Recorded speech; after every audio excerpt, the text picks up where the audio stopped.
My name is James Morgan. I'm from the Review newspaper nearby here in Vankleek-Hill. I know many of the people standing behind you, sir, may even live in this community and read our paper. But anyway, I appreciate your commitment and your statements on economic sovereignty and approaching this tariff situation from that.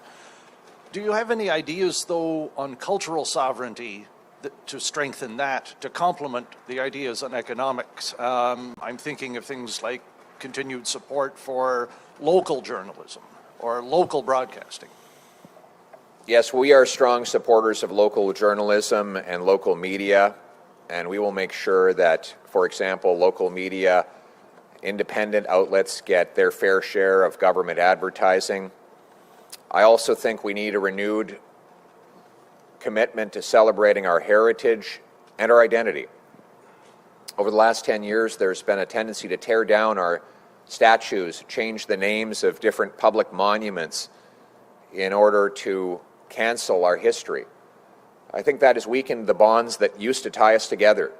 I believe that we should celebrate our history. We should honor our first Prime Minister, John A. MacDonald, without whom we would not have a Canada today.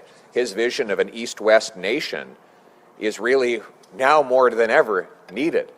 So we will be naming public monuments after him and many of our other historical figures. We will put a renewed focus on celebrating the military history, the extremely proud military history that we have over a century of defending freedom at home and around the world. We will ensure that our young people have chances to participate in that history by expanding, for example, the Cadet Corps, and other programs that bring our people together from coast to coast to coast to coast. We now more than ever, we have to celebrate our proud heritage and our common Canadian identity. That's what unites us. Let's bring it home. Thank you. Next question. This is Joe Coppolino from the Tribune Express Carillon, a local paper here. Following up on James's question, you've said that you want to get rid of the local journalism initiative, which is super important for our paper ourselves, particularly in this region where we are a bilingual paper, one of the few in the country and in the province and in the country.